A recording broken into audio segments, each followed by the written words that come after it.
Chapter 10, Henry and the Free-for-All. James Henry Alden was a very rich man. His big mills stood just between Greenfield and Silver City. Now, J.H. Alden liked boys. He liked to see them running and jumping and playing. So each year, with 3 other rich men, he gave a field day to the town of Silver City. And even the mills were closed on field day. Every year, the boys were in training for the races, and not only boys, but men also, thin and fat, and girls trained for field day. There were prizes for all kinds of races, running and swimming and jumping. But the best one was a foot race called a free-for-all, because anyone could run in it. Mr. Alden gave a prize of $25 and a silver cup to the winner of the free-for-all. Sometimes a boy won the race, sometimes a girl. Once a fat man had won it. On field day, Henry was cutting the grass for Dr. Moore. Suddenly, the doctor stopped his car in the street and called to Henry. "Hop in," he said. "Today is field day, and I want you to see the races."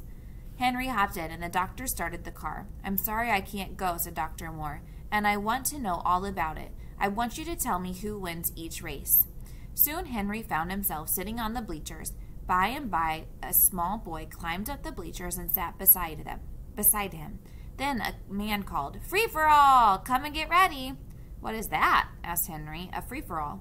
"Don't you know?" asked the small boy. "Didn't you see the one last year?" "No," said Henry. The boy laughed. "That was a funny one," he said. "There were 2 fat men in it, and some girls and boys. The boy over there won it. You should have seen him. He ran so fast you could hardly see his legs at all."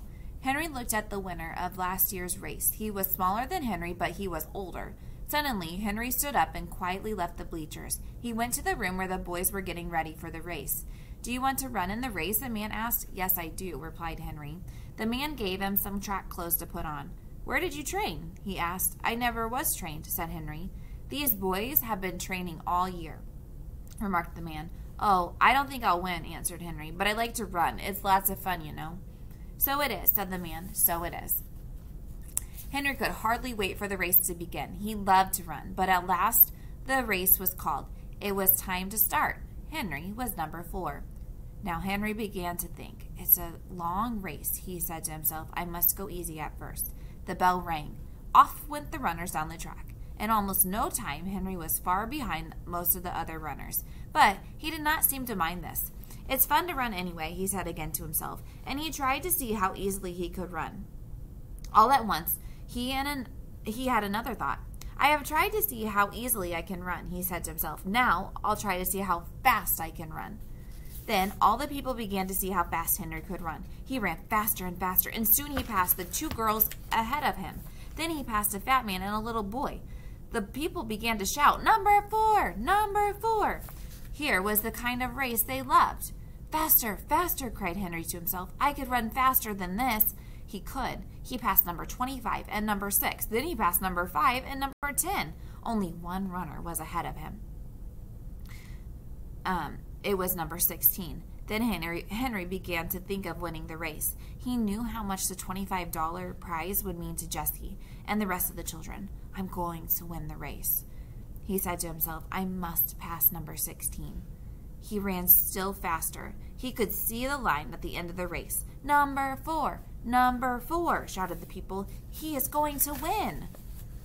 When Henry was near number 16, he put his head down and ran as fast as he could. He passed number 16 and went across the line. He had won! The people shouted and shouted. Some men held Henry up high and carried him to Mr. Alden for the prize. Then a man asked, "What is your name, boy?" Henry did not know what to say. He did not want to tell his name, so he answered, "Henry James." Now this was Henry's name, but it was not all of his name. All at once a big sign said, "Henry James, number 4, winner of Free-for-all." "Here is the prize, Henry James," said Mr. Alden. "You can run very well, my boy. I like to see you run." He gave Henry a silver cup and the $25. Then he shook hands with him. Just then Dr. Moore came along and climbed up the bleachers, but Henry did not see him. The doctor laughed to himself as Henry James shook hands with James Henry. At last, Henry got away from the people and started back to Dr. Moore's. He had the $25 prize in his pocket. When Dr. Moore came home and found Henry cutting the grass, he laughed quietly to himself. I just got home, said Henry. I will tell you who won all the races. Dr. Moore did not tell Henry that he had been up in the bleachers. He let Henry tell him all about the races. And who won the free-for-all? He asked. I did, said Henry. You did? Cried Dr. Moore. Good for you. What are you going to do with the money? I'll give it to Jessie, answered Henry. Good, said the doctor. When he arrived at the box store with $25, he found dinner ready. Jessie had boiled the rest of the vegetables and put butter on top. The children began to eat, but, hungry as they were, they stopped when Henry told them about the race and showed them the silver cup. They were so excited they couldn't eat. You won the race, Henry? Cried Jessie, delighted. Oh, I'm so glad. You can run fast, Henry, said Benny. I'm glad you won the race, too. He looked at the silver cup. I said my name was Henry James, said Henry. That's right, said Jessie, so it is. You didn't have to change it. Are we rich now, Henry? Asked Benny. No, not very, said Henry, laughing. By the way, I bought something for supper. Jessie looked at the bag. There were some fat brown potatoes in it. Oh, I know how to cook these, cried Jessie happily. They will be good. You just wait. I can't wait, said Henry, laughing. Then he went back to work. After dinner, Benny played around with the dog. Benny, Jessie said suddenly, as she hung her dish towels up to dry, it's high time you learned to read. No, said Benny, no school now. Jessie laughed. No, she said, you can't go to school, but I can help you. I wish I had a book.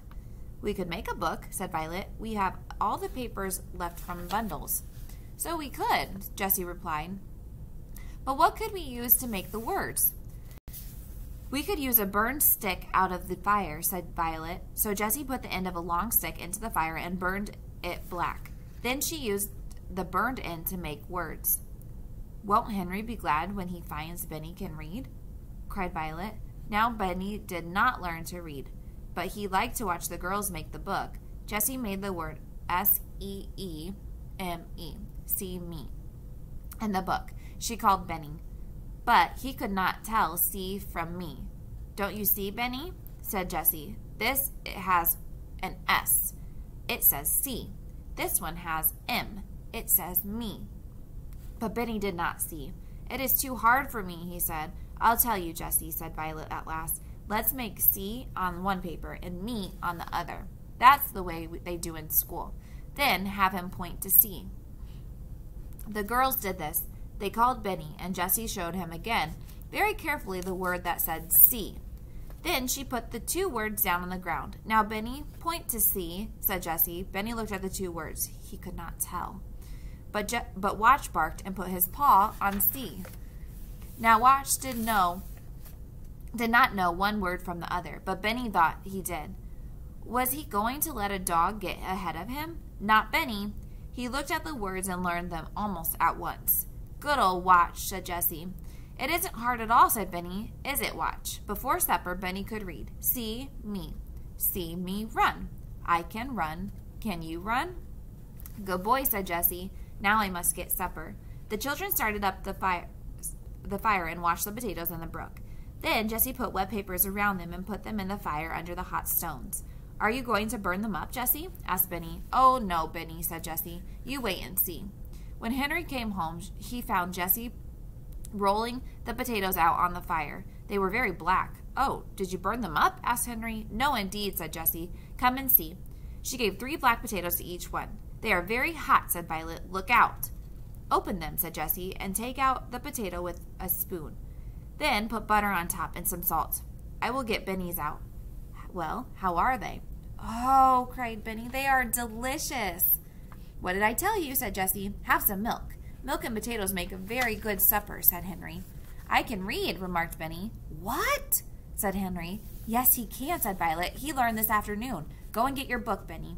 Benny liked to read now. It is not hard, he said. Watch can read too. Oh, can he? Laughed Henry. Let's see him. Watch is too tired now, said Benny. I will read to you. Benny read out of his new book. Good old Benny, said Henry. Come to bed now. You must be tired with all that work, and I am tired too.